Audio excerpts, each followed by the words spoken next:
শরীয়তে ইসলামে শিক্ষার গুরুত্ব রয়েছে। শিক্ষা ইনসানিয়ত গঠনে আল্লাহ পাকের পক্ষ থেকে দেয়া নিয়ামতের নাম।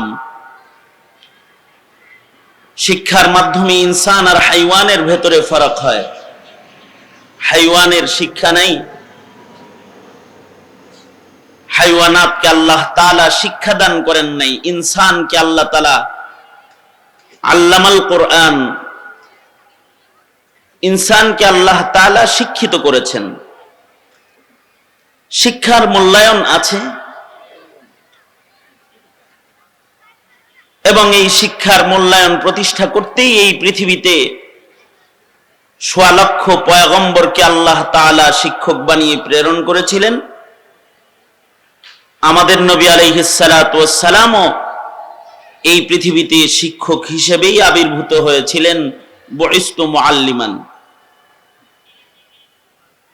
আল্লাহ তাআলা হার মুসলমানের উপরে শিক্ষা অর্জন, এটাকে দ্বীনি ইলম, জ্ঞান অর্জন করাকে ফরজ করেছেন। তলাবুল ইলমি ফরিদাতুন আলা কুল্লি মুসলিম। যার শিক্ষা আছে আর যার শিক্ষা নাই তাদের দৃষ্টান্ত কোরআনে হাকিমে আল্লাহ তাআলা চক্ষুওয়ালা এবং অন্ধের সাথে করেছেন। শিক্ষিতদেরকে চক্ষুষ্মান মানুষের সাথে তুলনা করেছেন, আর অশিক্ষিতদেরকে অন্ধ লোকদের সাথে আল্লাহ তাআলা তুলনা করে বলেন, লা ইয়াস্তাবিল আ'মা ওয়াল বাসীর। চোখওয়ালা আর চোখ ছাড়া দুইজন তো সমান নয়। যাদের শিক্ষা দীক্ষা আছে আর যাদের শিক্ষা দীক্ষা নাই, এই দুই দল সমান নয়। দুনিয়াতে দুই রকমের শিক্ষা আছে। একটা শিক্ষা হলো জাগতিক শিক্ষা, যেই শিক্ষার জন্ম মানুষের আকল থেকে, আর যেই শিক্ষা অর্জন হয় হাওয়াসে খামসার মাধ্যমে। এই শিক্ষাটা এটার উপরে বিশ্বাস আনা, ইয়াকিন রাখা, এটা ঈমান না। বরঞ্চ এই হাওয়াসে খামসার দ্বারা যে ইলম বা শিক্ষা অর্জন হয়, যার শিক্ষা অর্জন হয়েছে তার নিজেরই এর উপরে সন্দেহ হয়। শখ শুবার অবকাশ আছে, সন্দেহ আসে। চোখের দ্বারা একটা কিছু দেখছে, দেখে দেখে নিজেই আবার চিন্তা করে কি ঠিক দেখছি না ভুল দেখছি। মুখে একটা জিনিস স্বাদ আস্বাদন করেছে, জিহ্বায় লাগাইছে, খাওয়ার পরে আবার চিন্তা করতেছে আসলেই কি স্বাদ নাকি। কারণ কখনো কখনো স্বাদের জিনিসও কারোর কাছে বেস্বাদ হয়। যদি কারোর জ্বর হয় তো তার কাছে সব জিনিসই তিতা তিতা হয়। নাকের দ্বারাই সব ইয়াকিনী শিক্ষা অর্জন করা যায় না। ইয়াকিনী ইলম নিজের নাক দিয়ে অর্জন করন যায় না। ঘরের ভিতরে আম আছে, গ্রানটা খুব আসতেছে নাকে, তো গ্রান পায়া ঘরটা তো পুরা আমের গ্রানে সুগ্রান হয়ে গেছে, পুরা ঘর গ্রান নেয় আর চিন্তা করে কি চমৎকার একটা আম। আবার নিজেই সন্দেহ করে গ্রান তো ভালো, খোদা জানে টক না মিঠা। এর উপরে সন্দেহ আসে। কিন্তু ইলমে দ্বীন, যেটা আসমান থেকে যে শিক্ষাটা আল্লাহ তাআলা মানুষকে মানুষ বানানোর জন্য দিয়েছেন, এইটার উপরে বিশ্বাস, ইয়াকিনের সাথে এর উপরে বিশ্বাস রাখাটাও ঈমান। এ কারণে ঈমানে মুফাসসালের ভেতরে কিতাবের বিশ্বাসটাও ঈমানের অঙ্গ হিসেবে ছোটবেলা থেকেই শিক্ষা দেওয়া হয়। ইলমে দ্বীনের উপরে আস্থা, ইয়াকিন, এটা ঈমান। এ কারণে মক্তবের বাচ্চাদেরকেও শেখানো হয় আমানতু বিল্লাহি ওয়া মালাইকাতিহি ওয়া কুতুবিহি।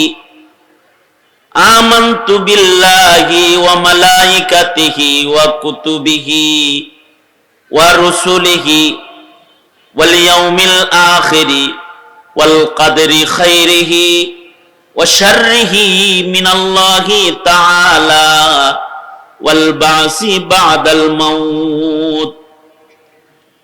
যে সকল ইমানে মুফাসসাল বাচ্চাদেরকে শেখানো হয় তার উপরে এটাও যে আল্লাহর পক্ষ থেকে যে ইলমগুলো জমিনে আসছে এর উপরে ঈমান, বিশ্বাস, ইয়াকিন হৃদয়ে রাখতে হয়। আর এই শিক্ষার দ্বারাই যে ইলমটা আসমান থেকে এসেছে, ইলমে দ্বীন, এটার দ্বারাই মানুষ মানুষ হয়, ইনসান আর হাইওয়ানের ভেতরে ফারাক পয়দা হয়। এ কারণে হার মুমিনকেই ইলম হাসিল করতে হয়। ওয়াজ নসিহত হয়, ইলম হাসিল করার জন্যই মানুষ ওয়াজ মাহফিলে যায়। ওয়াজ কোনো শুধু শোনার জন্য যায় না, ওয়াজে কিছু শিখার জন্য যায়। দাওয়াত তবলিগে চিল্লা দেয়, সময় লাগায়, ইলমে দ্বীন চলতি ফিরতি মাদ্রাসা এখানে যায় তো ইলম হাসিল করার জন্য যায়। মাদারিসে কওমিয়াতে নিজের জিন্দেগি শেষ করে দেয় ইলমে দ্বীনের খাতির, নিজের জীবনকে কুরবানি দিয়ে দেয়। কারণ হলো ইলম থাকবে তো মারিফত থাকবে, ইলম থাকবে তো ইবাদত থাকবে, ইলম থাকবে তো মুসলমানিত্ব থাকবে, ইলম থাকবে তো ইনসানিয়ত থাকবে। ইলম থাকবে না তো এগুলো কোনো কিছুই জমিনে আর থাকবে না। সঙ্গত কারণে আল্লাহ তাআলা ইলম যেহেতু দামি, এ কারণে আলেমেরও দাম বাড়াইছেন। কিয়ামত পর্যন্ত আলেমরাও দামি, যাদের কাছে ইলম আছে তারা দামি। শুধু তারা দামি না, যারা ইলম শিখার জন্য ইরাদা করে ঘর থেকে বের হবে তারাও দামি। কতটা দামি? যে ফেরেশতারা তাদের পায়ের নিচ দিয়ে রহমতের পাখা বিছায়া দেয়। তালিবুল ইলম, ইলমের তালেব হইছে, ইলম হাসিল করার জন্য দামি নিয়ামতটা, যেটা আল্লাহ পাকের সবচেয়ে গুরুত্বপূর্ণ নিয়ামত, দামি নিয়ামত, ইলমে দ্বীনের নিয়ামত, এই নিয়ামতটাকে হাসিল করার জন্য ঘর থেকে বের হয়ে গেছে। তো হাদিসে আছে ফেরেশতারা এই তালিবুল ইলমের পায়ের নিচে রহমতের পাখা বিছায়া দেয়। এ কারণে আমাদের মুরব্বীরা তালিবুল ইলমদেরকে বলেন যে ছাত্ররা তোমরা বড় ভাগ্যবান যারা দ্বীনি ইলম শিখতে এসেছো। যে ইলমের উপরে ইয়াকিন আর বিশ্বাস রাইখা ঈমানদার হইতে হয়, এইটা যারা শিখতে আসছো তোমরা বড় ভাগ্যবান। আমাদের পায়ের নিচে তো জুতা আছে, আর তোমাদের পায়ের নিচে রহমতের ফেরেশতাদের পাখা আছে। হাদিস শরীফে আছে তালিবুল ইলমের পায়ের নিচ দিয়ে রহমতের ফেরেশতারা পাখা বিছায়া দেয়। এ কারণে তালিবুল ইলমদের সম্মানে কবরের আযাবও মাফ হয়ে যায়। যারা ইলমের তালিব হয়ে ঘর থেকে বের হয়ে যায়, তারা জমিন দিয়ে হাইটা যায় তো জমিনের নিচে ঘুমিয়ে থাকা মানুষগুলোর কবরের আযাব মাফ হয়ে যায়। গর্তের পিপিলিকারা পর্যন্ত তালিবুল ইলমের জন্য, ইলম অন্বেষণকারীর জন্য দোয়া করতে থাকে। কারণ দামি দৌলত এটা হাসিল করার জন্য সে ঘর থেকে বের হয়ে গেছে। এবং আশ্চর্য এই নিয়ামত, এইটার জন্য মুস্তাকিল দোয়া আল্লাহ তাআলা তার বন্ধুকে করা শিখাইছে। ওয়াকুর রাব্বি জিদনি ইলমা। আল্লাহ তাআলা তার বন্ধুকে বলতেছেন, বন্ধু আপনি বলুন রাব্বি জিদনি ইলমা, ওগো আল্লাহ আপনি আমাকে ইলম দান করেন, বেশি করে ইলম দান করেন, আমার ইলমকে বাড়ায়া দেন।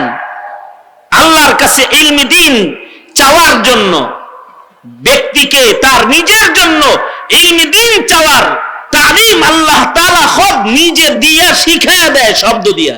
যে বলেন আপনি যে আয় রব, আমার মালিক, আপনি আমাকে ইলম দান করেন, আপনি আমার ইলমকে বাড়ায়া দেন, ইলম বাড়ায়া দেন।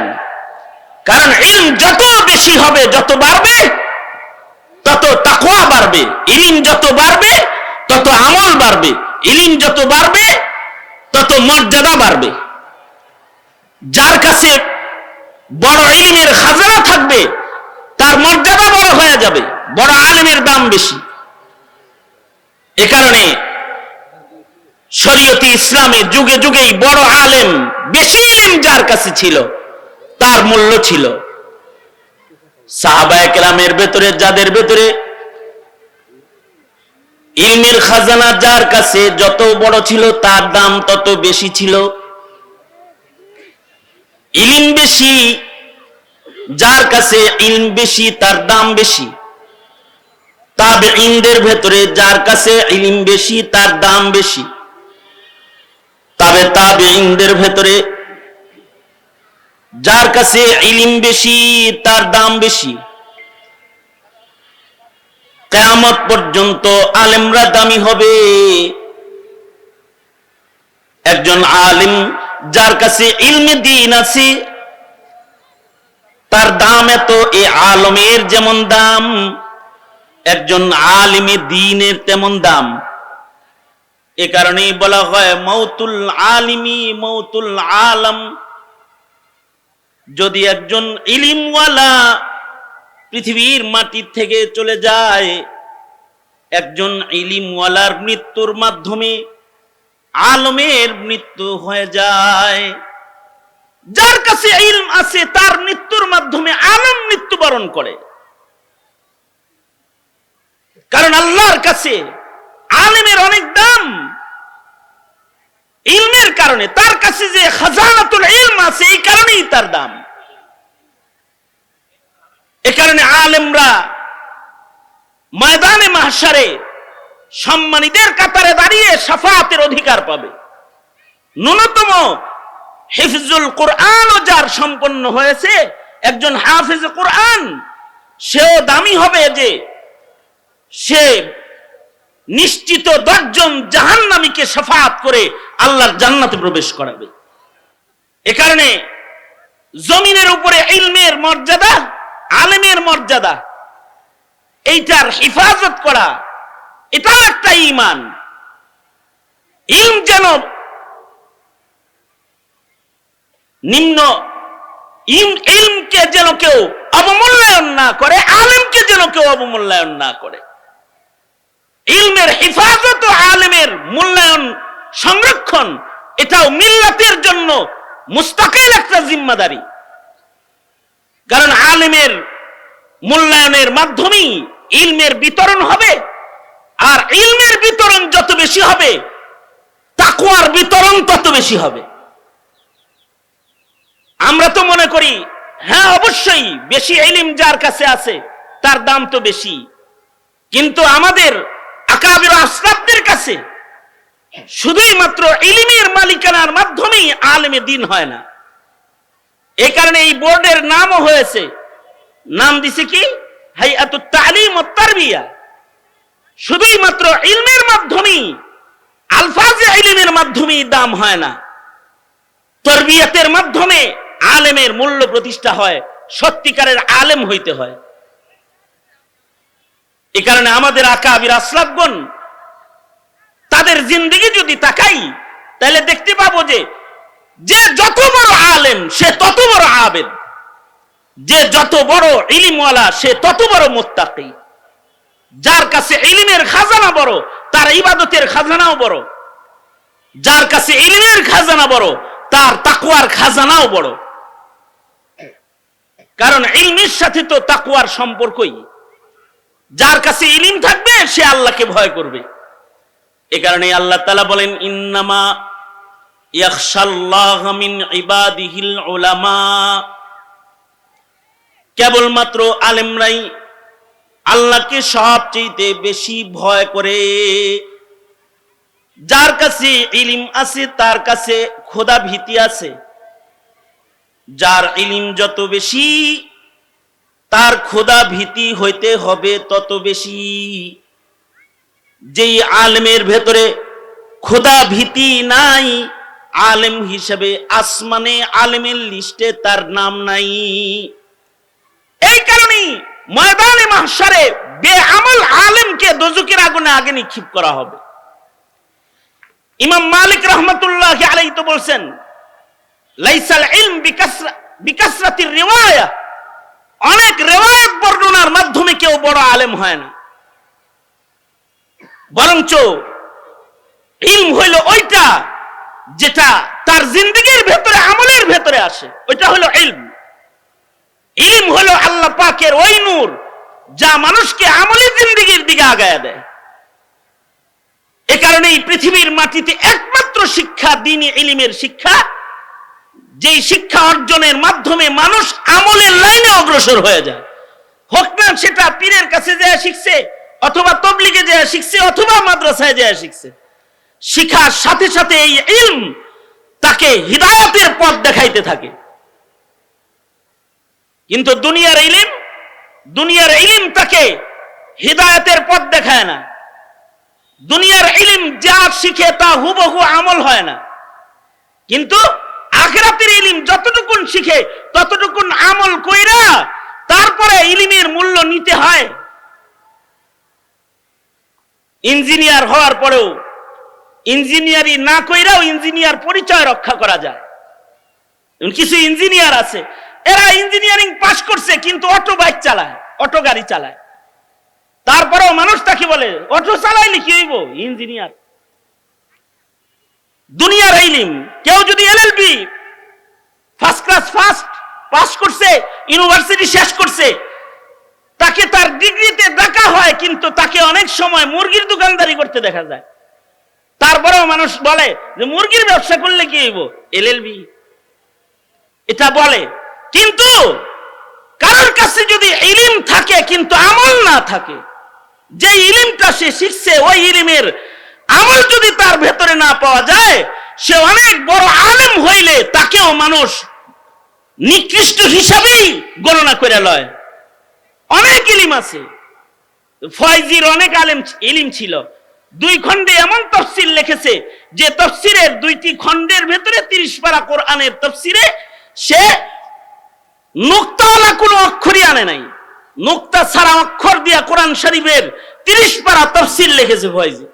কিন্তু নিকৃষ্ট এত যে সম্রাট আকবরকে দ্বীনে ইলাহি বানাইবার প্রস্তুত করার ঘোষণা দেওয়ার মশওয়ারাটা ফয়জি নিজেই দিছে।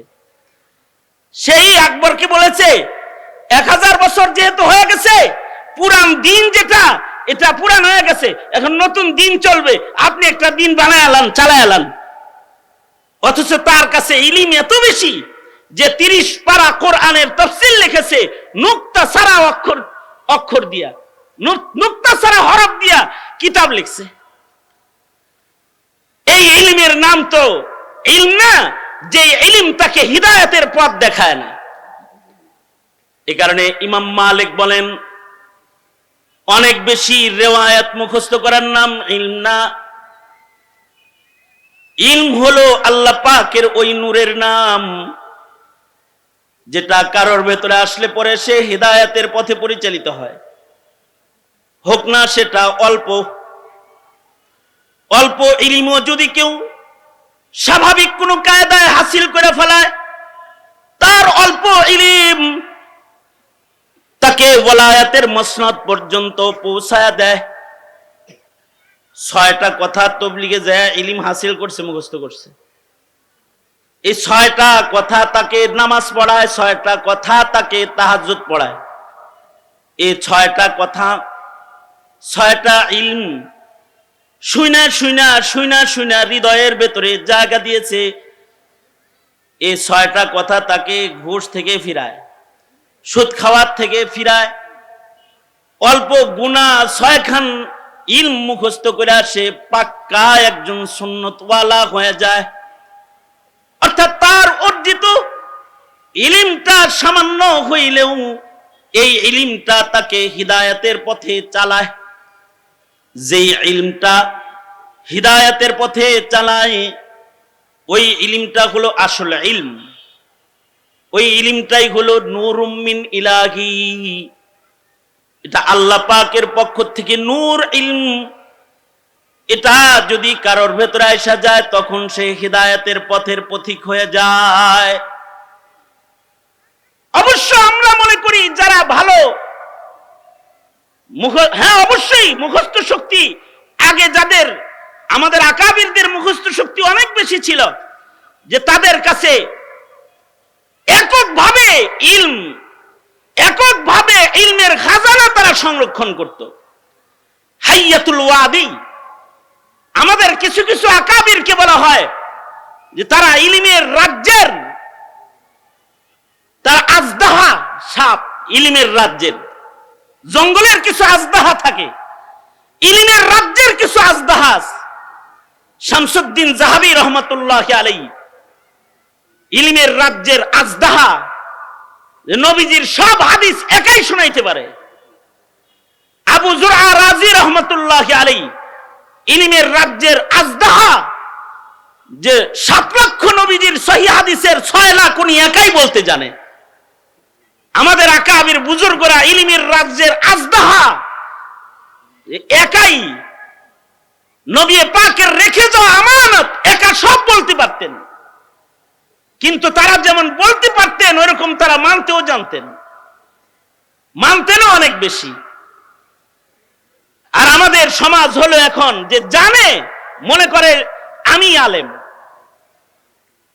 হেমিয়া বাংলা তাফসীর পড়ে কিছু তাফসীর জানে, খতিব সাহেবকে এসে হুমকি দেয়, আরে ইবনে কাসির আমিও জানি, পড়ি, বুখারী শরীফ আমিও পড়ি, সহিহ হাদিসের কিতাব সব আমি পড়ি, এগুলো এখন ইংলিশ হইছে, এগুলো আমার পড়া আছে, জানা আছে।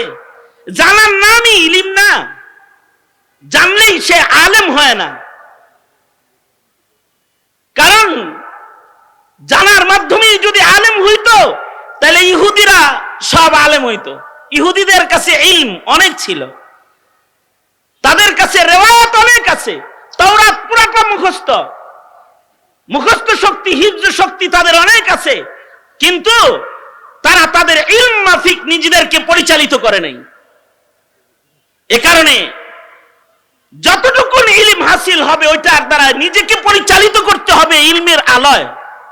যদি কেউ ইলমের আলোয় নিজেকে পরিচালিত করে তখন এই ইলম তাকে আল্লাহ পর্যন্ত পৌঁছায়া দিবে, আল্লাহ পাকের কাছে পৌঁছায়া দিবে। এ কারণে যাদের কাছে ইলম আছে তারা ইলম বলতে, বিতরণ করতেও সাবধানতা। যেমন এই যে মাইক পাইছি, বলছে কিছু বলার জন্য, তো বলতে থাকলাম, এমন কথাও বললাম যে কথাটার আমল নিজের উপরেই নাই, নিজেরই নাই। তাইলে এই কথা আর এই ইলমের দ্বারা আসনি হইতে হবে হাসরের কঠিন মাঠে। আল্লাহ তাআলা হুমকি দিয়ে বলেছেন, লিমা তাকুলুনা মা লা তাফআলুন কাবুরা মাকতান ইনদাল্লাহি আন তাকুলু মা লা তাফআলুন। এমন তাহকিক, এমন কথা, এমন ওয়াজ, এমন নসিহা, এমন ইলম আমার জন্য উপকারী না, আপনার জন্য উপকারী না, যেটা জানি অথবা বলতে পারি কিন্তু মানি না। আমাদের আকাবির বুজুর্গরা যতটুকুন জানতেন পুরাটা কি তারা মানতেন। যদি কোনো জায়গায় আমলের একটু কমি হয়ে যেত তো আল্লাহর ভয়ে শেষ রজনীতে ওইটা তওবা করতেন আর কাঁদতেন। বড় বড় মুহাদ্দিসরা বলতেন, যেমন ইব্রাহিম আত-তাইমি রহমাতুল্লাহি আলাইহি, বুখারী শরীফের ভেতরে ওনার বক্তব্য এনেছেন ইমাম বুখারী। আমাদের 13 নম্বর সেক্টরের জুনায়েদ কাসিমি সাহেবরে যে মামলায় ধরছিল, মামলা হলো জুনায়েদ কাসিমি ব্রাহ্মণবাড়িয়া, কিন্তু পুলিশ ধরে নিয়ে গেছে ওনারে। ইব্রাহিম তাইমি রহমাতুল্লাহি আলাইহি, উনার যুগে আরেক ইব্রাহিম ছিলেন, উনিও বড় মুহাদ্দিস, ইব্রাহিম আন-নাখাই। ইব্রাহিম নাখাইর নামে হলো মামলা। উনার বক্তব্যের কারণে হাজ্জাজ ইবনে ইউসুফ নারাজ ছিল। হাজ্জাজ ইবনে ইউসুফ আইন জারি করে দিল, যাও ইব্রাহিম নাখাইকে জেলখানায় আটকায় দাও। আজীব ইত্তেফাক, নামও দুজনের ইব্রাহিম, নামি মুহাদ্দিস, বাপের নামও এক। কারণ আগের যুগে ভালো নাম ঘরে ঘরে ছিল। হযরত ইব্রাহিম তাইমির বাপের নামও ইয়াজিদ, আর ইব্রাহিমের নখির বাপের নামও ইয়াজিদ। পুলিশ যায় জিজ্ঞাসা, আপনার নাম কি? কয় ইব্রাহিম। বাপের নাম কি? কয় ইয়াজিদ। হাত করি পড়ো, বাপের নামও মিলছে, নামও মিলছে। কারণ আগে তো ভালো নাম ঘরে ঘরে ছিল। আব্দুর রহমান ইবনে আব্দুর রহমান ইবনে আব্দুর রহমান, আব্দুল্লাহ ইবনে আব্দুল্লাহ ইবনে আব্দুল্লাহ, মুহাম্মদ ইবনে মুহাম্মদ ইবনে মুহাম্মদ, দাদার নামও মুহাম্মদ, বাপের নামও মুহাম্মদ, নাতির নামও মুহাম্মদ। ভালো নামের ভিড়। এলাকায় মুফতি সাহেব একজন আছে, তার নাম ইব্রাহিম। বক্তা সাহেব একজন আছে, তার নামও ইব্রাহিম। মুহাদ্দিস সাহেব যিনি আছেন এলাকায়, তার নামও ইব্রাহিম। ইব্রাহিম নামের মুহাদ্দিসের অভাব নাই তখন। মুহাম্মদ নামের মুহাদ্দিসের অভাব ছিল না এক সময়। উজবেকিস্তানে একটা কবরস্থান আছে যেখানে হাজার হাজার মুহাদ্দিসকে কবর দেওয়া হয়েছে। 1700 মতো মুহাদ্দিসকে কবর দেওয়া হয়েছে এক গুরুস্থানে, যাদের সবার নাম মুহাম্মদ, এবং এদের সবাই লক্ষ হাদিসের হাফিজ। 1 লক্ষ করে হাদিস তাদের সনদ সহ মুখস্থ। একই গ্রামের বাসিন্দা, সবার নাম আবার মুহাম্মদ। 1 লাখ করে হাদিস মুখস্থ, নাম মুহাম্মদ। ইব্রাহিম আত-তাইমির নামও ইব্রাহিম, ইব্রাহিম নখীর নামও ইব্রাহিম। দুজন বড় মুহাদ্দিস, বড় তাবেঈ। মামলা হয়েছে ইব্রাহিম নখীর নামে। হাজ্জাজ ইবনে ইউসুফ রাষ্ট্র বিরোধী মামলা দিছে। অপরাধীর জেলখানায় পাঠায় দাও। পুলিশ যায় ইব্রাহিম তাইমিকে যায় বলে, এই অ্যারেস্ট, গ্রেফতার। ইব্রাহিম তাইমি নিজেও জানেন যে মামলাটা আসলে আমার নামে না, মামলা হলো ইব্রাহিম নখীর নামে। জান্না শুননা উনি বললেন, বান্দা হাজির, গ্রেফতার করে হালাও। তো উনি হাত আগায় দিছেন, হাতে হাত করে পড়ায় ফেলছে। উনি কিন্তু জানেন যে মামলা ওনার নামে না, মামলা ইব্রাহিম নখীর নামে।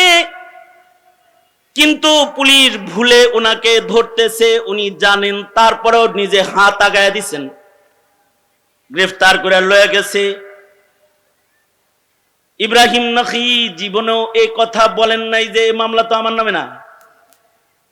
মৃত্যুর আগ পর্যন্ত এ কথা মুখ দিয়ে উনি উচ্চারণ করেন নাই যে মামলা আমার নামে না।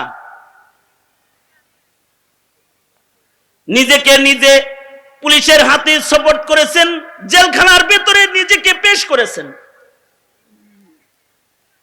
অনেকগুলো ইরাদা, তার ভেতরে একটা ইরাদা হলো সিগারুন নফস উনার ভেতরে আছে।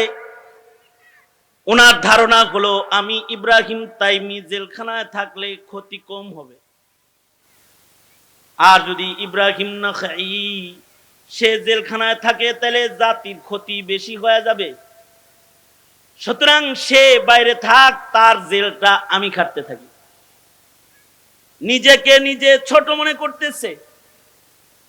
আর একটা হলো নিজের জন্য যেটা পছন্দ করা, পড়ার জন্য ওইটা পছন্দ করতেছে। আহিব্বা লিন-নাসি মা তুহিব্বু লিনাফসিকা তাকুন মুসলিমান। মুসলমান হইতে হলে পরের জন্য যেটা পছন্দ করবে ওটা নিজের জন্য পছন্দ করতে হবে। নিজের জন্য যেটা অপছন্দ করবে এটা আরেক ভাইয়ের জন্য অপছন্দ করতে হবে। সঙ্গত কারণে ভাই ইব্রাহিম নখী জেলে থাক, এটা যেমন পছন্দনীয় নয়, ভাইয়ের জায়গায় দরকার হয় আমি থাকি। এক ইব্রাহিমের কল্যাণকামী হয়ে নিজেকে নিজে ছোট মনে করে ইব্রাহিমের তাইমি জেলখানার ভেতরে নিজেকে পেশ করেছেন। এবং আশ্চর্য, ওনার সাওয়ানিহের ভেতরে আছে জেলখানার ভেতরে উনি ইন্তেকাল করেছেন। আশ্চর্য জেল ছিল তখন। এমন জেলখানায় পাঠানো হয়েছে যেই জেলখানার উপরে ছাদ নাই। অর্থাৎ যখন বারিশ বর্ষণ হয়, বৃষ্টিতে ভিজতে হয়, যখন রৌদ্র উঠে তখন রৌদ্রের আগুনে পুড়তে হয়। মরুভূমির মাঝখানে ছাদবিহীন জেল। এখনকার জেলের ভিতরে মোবাইলও আছে, কম্পিউটারও আছে। এখনকার জেলখানার ভিতরে খাটও আছে, মশারিও আছে, আন্ডা মাছ খান্ডা আছে, ভালো খাবার আছে।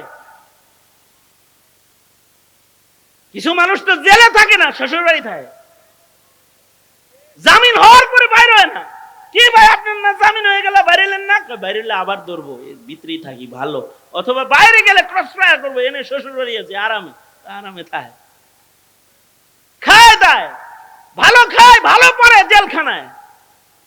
আর ওই সময়ের জেল ছাদবিহীন জেল। আগের জমানার জেল ছিল কুয়ার ভিতরে জেল, কুয়ার ভিতরে ফেলে দেওয়া হতো, কুয়ার ভিতরে। এই কূপের ভিতরে বছরের পর বছর থাকতো। ইমাম সারাখসি রহমাতুল্লাহ আলাইহি তিনি হুকুমতের বিরুদ্ধে একবার উঙ্গুলি তুললেন। হুকুমতের উঙ্গুলি দেখাইলেই তো মুশকিল।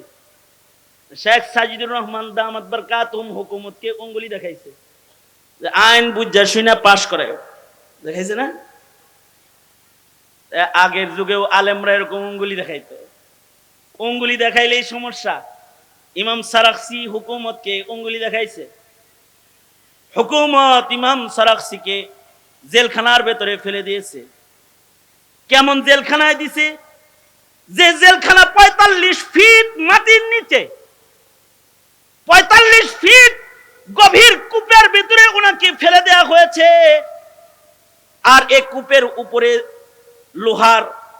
লোহার ঢাকনা দেওয়া আছে, জালি দেওয়া আছে। বৃষ্টি আইলে বৃষ্টিও পড়ে, রোদ পড়ে। রোদ যখন উপরে থাকে তখন রোদ ঢুকে, অন্ধকার কূপের জেল। এখানে ওনাকে 11 বছর রাখা হয়েছে। আশ্চর্য, একজন আলেম জেলখানার ভেতরেও ইলম থেকে নিজেকে দূরে রাখে নাই। ইমাম সারাখসির ছাত্ররা যে হুকুমতকে বলে, আমাদের উস্তাদ জেলখানায় আছে, আমরা জেলখানায় পড়ব, আমাদেরকে উস্তাদের জেলখানার চতুর্দিকে বসে পড়ার অনুমতি দেওয়া হোক। সরকার ইমাম সারাখসিকে জেলখানার ভেতর থেকে পড়ানোর অনুমতি দিয়ে দিচ্ছে। ইমাম সারাখসি উনি জেলখানার ভেতর থেকেই সবক পড়াইতেছে, ছাত্ররা উপরে ইলম শিখতেছে। মাবসুতের 11 খণ্ড 11 বছরে উনি জেলখানা থেকে তাকরির করেছে, ছাত্রদেরকে পড়াইছে, আর ছাত্ররা লিখছে। বাকি খণ্ডগুলো উনি জেলখানা থেকে বের হয়ে সম্পূর্ণ করছে কিতাব। আমাদের আকাবিররা জেলখানার ভেতরে ইলম সংরক্ষণ করার জন্য দেয়ালের ভেতরে ইলম লেখা, ইস্তেমবাদ করে মাসাইল লেখা রেখে গেছে। জেলখানার ভেতরে মৃত্যু হয়েছে, জেলখানার ভেতরে দেয়ালে দেয়ালে দেয়ালে দেয়ালে মাসাইল লিখে গেছে। মৃত্যুর পরে ছাত্ররা কুয়ার ভেতরে ঢুইকা অথবা তাদের জেলখানার দেয়ালের ভেতর থেকে ইলম হাসিল করেছে ছাত্ররা। ওনারা জেলখানার ভেতরে ইবাদত করেছে, রাতভর নামাজ পড়েছে। জেল জীবনে নিরিবিলি ইবাদত করার জন্য নিজেকে জেলখানায় প্রেরণ করলেন ইব্রাহিম আত-তাইমি। আর ইব্রাহিমে নাখঈকে সাধারণ মানুষের ভেতরে কাজ করার জন্য উনাকে মুক্ত রেখে আর একজনের মামলা নিজের মাথায় নিয়ে উনি জেলখানায় চলে গেলেন। 6 মাস পরে ওনার মা ওনারে দেখতে গেছে। ইব্রাহিম তাইমির মা ইব্রাহিম তাইমিকে দেখার জন্য গেছে হাজ্জাজের জেলখানায়। যায় দেখে রৌদ্রের তাপে গায়ের চামড়া, গরমের মৌসুম ছিল তখন, গায়ের চামড়া পুইরা কালো হয়ে গেছে। এখনো যে সকল আলেমরা জেলখানায় আছে তাদেরকে দেখলে, তাদের জেলখানার কষ্ট দেখলে, তাদের চেহারা দেখলে কলিজা ফেটে রক্তক্ষরণ হয়। ইব্রাহিম আত-তাইমিকে মা এক নজর দেখা চিনতেছে না যে কোনটা আমার ছেলে, এটা চিনতেছে না। মা যা বলে, ইব্রাহিম এভাবে কষ্ট জেলখানায় তুমি করবে? ইব্রাহিম আত-তাইমি বলে, মা তোমার একটা সন্তান যদি এখানে বন্দী থেকে দিনের উপকার হয় তাহলে তোমার সবর করতে হবে না। মাকে সান্ত্বনা দিয়েছে।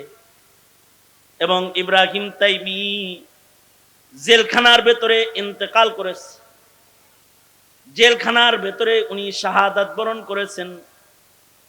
ওই যে কি ইলমের মর্যাদা দিতে যায় নিজেকে নিজে ছোট বানায়া আর আরেক ভাইয়ের কল্যাণ কামনা কইরা জেলখানায় নিজে মরছেন, কিন্তু আরেক ভাইকে ক্ষতিগ্রস্ত করেন নাই।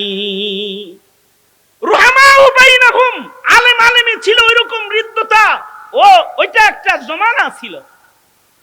আর এখন হলো আলেম জেলখানায় নামধারী মৌলবীরা আলেমদের বিরুদ্ধে লেগে যায়, এখন হলো এইটা। আর তখন হলো আলেমকে মুক্ত রাখতে আরেক আলেম জেলখানার বন্দী হয়ে যায়। তারা যেই রকম জানতো ওই রকম তারা মানতো, মানার কারণে তাদের নাম ইলমি মসনদের চূড়ায় আল্লাহ তাআলা উঠায় দিয়েছিলেন। আমাদের আকাবির হযরতরা এরকমই ছিলেন, এইরকমই ছিলেন, যেটুকুন জানতেন ওটুকুনকে মানতেন। আমরা এই বিজ্ঞান আর গুগলের যুগে, কম্পিউটার আর সায়েন্সের যুগে জানি অনেক, কিন্তু মানি কম। না মেনে শুধু জানার মাধ্যমে ইলমের মূল্যায়ন প্রতিষ্ঠা হয় না, আর আলেমে দ্বীন বনা যায় না, আল্লাহর কাছে চক্ষুওয়ালা হিসাবে নাম লেখানো যায় না। যেটুকুন জানে ওটুকুনকে মেনে তারপরে আলেমে দ্বীন হইতে হয়। জারির ইবনে আব্দুল্লাহ সাহাবী, নবী পাকের ইন্তেকালের মাত্র 6 মাস আগে কালেমা পড়ে মুসলমান হয়েছেন। হযরত জারির ইবনে আব্দুল্লাহ 6 মাস আগে মুসলমান হয়েছেন নবীজির ওফাতের। এই 6 মাস নবীজির সোহবতে কঠিন ভাবে লেগেছিলেন। আল্লাহর রাসূল সাল্লাল্লাহু আলাইহি ওয়াসাল্লামের কাছে যখন তিনি মুসলমান হয়ে বায়াত হইতেছিলেন, তখন আল্লাহর রাসূল সাল্লাল্লাহু আলাইহি ওয়াসাল্লাম জারির ইবনে আব্দুল্লাহকে মুসলমান বানায়া যে ওয়াদাগুলো করাইতেছিলেন, নামাজ পড়বা, যাকাত দিবা, হজ করবা, এই সকল ওয়াদা করাইতেছিলেন। শিরিক করবা না, আর অপরের কল্যাণ কামনা করবা। আন-নুসহা লিকুল্লি মুসলিম।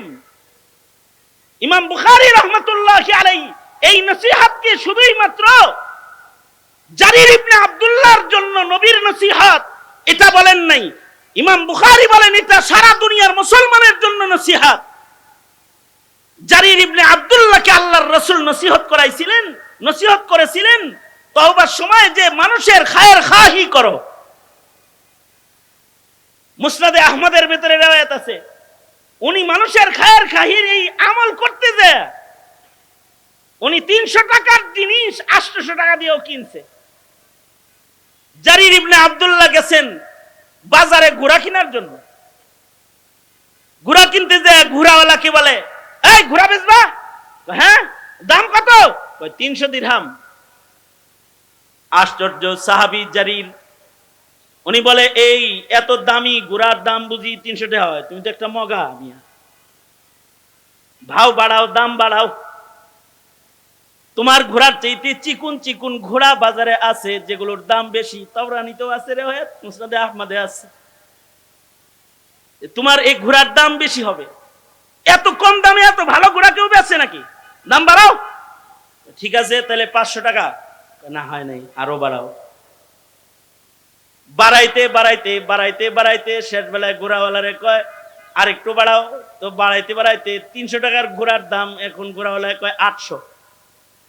হযরত জারির ইবনে আব্দুল্লাহ বলে, আমি 800 টাকা দিয়ে কিনলাম।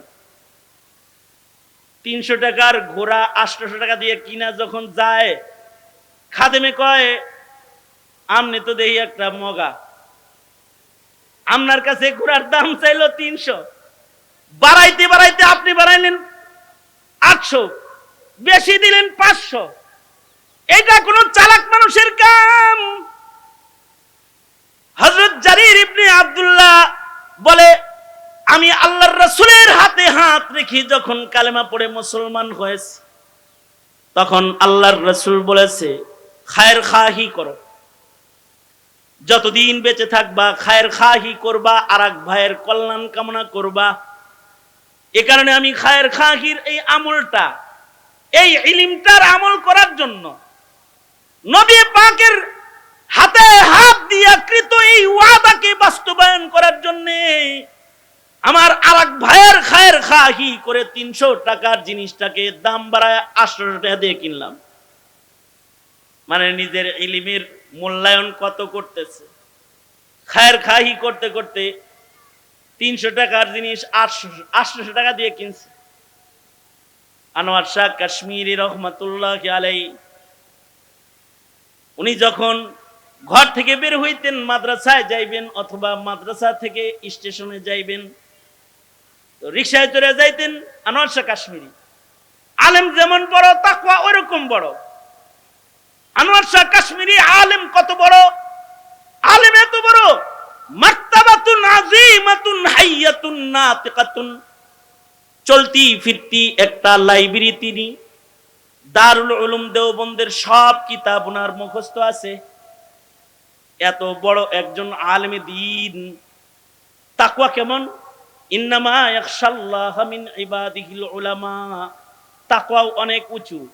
এত উঁচু তাকওয়া যে ঘর থেকে মাদ্রাসায় যাইবেন, মাদ্রাসা থেকে ঘরে যাইবেন, অথবা মাদ্রাসা থেকে স্টেশনে যাবেন, রিকশায় চড়ে যাইতেন। রিকশায় ওঠার সময় এমন ভাবে দরদাম করতেন, মনে হইতো যেন হুজুর খুব বখিল। জিগাই তো যাইবানি, হিন্দুস্তানের রিকশা তো যে মানুষ টেনে লয়ে যায়, যাইবানি কত? 8 আনা। হ্যাঁ, জালেম, 4 আনার ভাড়া কোনোদিন 8 আনা হয়? স্টেশন যাইবানি কত? 9 আনা। হ্যাঁ, 6 আনার ভাড়া কোনোদিন 9 আনা হয়? যা, তোমার রিকশায় উঠবো না। 3 টাকা বেশি চাইছে এই জন্য উঠবে না, 3 আনা বেশি চাইছে এই জন্য উঠবে না, 4 আনার ভাড়া 6 আনা চাইছে এই জন্য রিকশা উঠবে না। তাইতে আইতে আইতে আইতে একজন আসছে, এই তুমি যাইবানি স্টেশন যাইবানি? জামু হযরত। ভাড়া কত? কয় 4 আনা। হ্যাঁ, তোমারটায় যাওয়া যাবে। তো 4 আনা ভাড়ায় সেম সেম ভাড়া চাইছে, ভাড়া যা সেটাই চাইছে। ওইটা পড়ছে, স্টেশনে যা হেরে দিছে 16 আনা, পুরো 1 টাকা দিয়ে দিছে। খাদেমে কয়, হযরত দিলেন 1 টাকা, এত দামাদামি করে বখিলামি করলেন কেন? কয়, না, দামাদামি করে একজন ভালো মানুষ খুঁজে বের করলাম। দামাদামি করতে করতে একজন ইনসাফওয়ালা মানুষ বের করলাম, যে জুলুম করে টাকা কামাই করে না, মানুষের কাছ থেকে ন্যায্য ভাড়া চায় না। এমন একটা ভালো মানুষ ইন্তেখাব করার জন্য দামাদামি করলাম।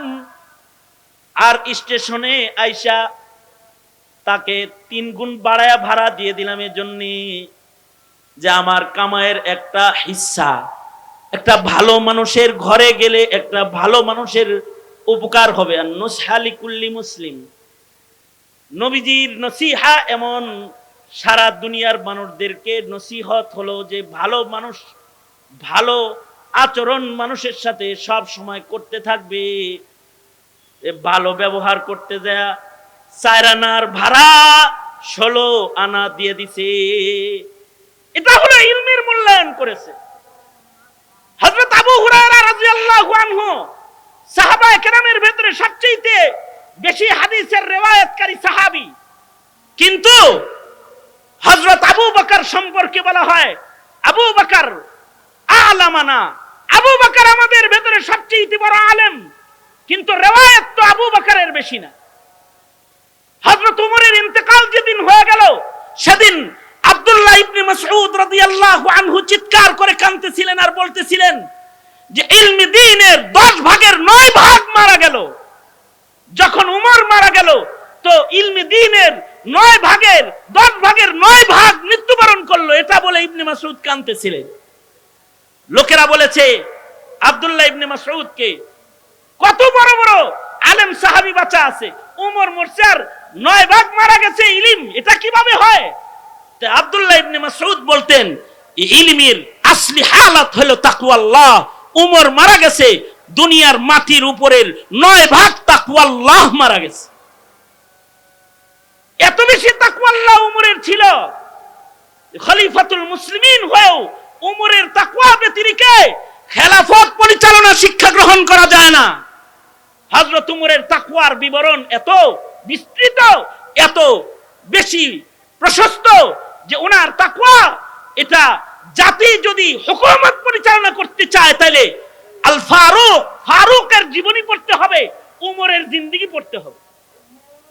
তো মুহতারাম হাজিরিন, সঙ্গত কারণে শুধু ইলম হাসিল করার নাম ইলম না, ওই ইলম হলো ইলম যে ইলম মানুষকে ইনসানিয়ত শিক্ষা দেয়, মানবতা শিক্ষা দেয়, আবদিয়ত শিক্ষা দেয়। আর এই শিক্ষা একমাত্র মাদারিসে কওমিয়াতে যে ইলমে দ্বীনের শিক্ষা, এই শিক্ষাই মানুষদেরকে মানবতা শিক্ষা দেয়। নাস্তিক্যবাদ আর জুলুম অত্যাচারের রাজ যারা গঠন করে তারা কওমি অথবা মাদ্রাসা অথবা দ্বীনি ইলমের বারান্দা দিয়ে তারা কখনো ঘোরাফেরা করে না। তারা যারা আমাদের ফাসাদ সৃষ্টিকারী, ওরা হলো দুনিয়া বিজ্ঞান অর্জনের শিক্ষা নিয়ে তারা জালেম হইতে পেরেছে। আলেম কখনো জালেম হয় না। হ্যাঁ, আলেম জেলখানায় যেতে পারে, আলেম শহীদ হতে পারে, আলেম কোরবানি দিতে পারে, আলেম অন্যায় করতে পারে না, আলেমের দ্বারা জমিনের মানুষের ক্ষতি হতে পারে না। সঙ্গত কারণে সরকারকে বলবো, নাস্তিকদেরকে বাজারে ছেড়ে দিয়ে কোনো মৌলবীকে জেলখানায় রাখবেন না, রাখবেন না। কারণ মৌলবীর কাছে ইলমে দ্বীন আছে, যার দ্বারা জাতির হৃদয়ের তাকওয়ার চাষাবাদ হবে। আল্লাহ তাআলা আমাদের সবাইকে ইলমের মর্যাদা বুঝার এবং ইলমের সংরক্ষণ করার তৌফিক দান করেন, আমিন। এই আঞ্চলিক শিক্ষা বোর্ডকেও আল্লাহ তাআলা কবুল আর মঞ্জুর করুন, আমিন। এই উলামায়ে কেরাম তোলাবাদেরকেও আল্লাহ তাআলা কবুল মঞ্জুর করুন, আমিন। ওয়া আখিরু দাওয়ানা আলহামদুলিল্লাহি রাব্বিল আলামিন। আসসালামু আলাইকুম ওয়া রাহমাতুল্লাহি ওয়া বারাকাতুহু।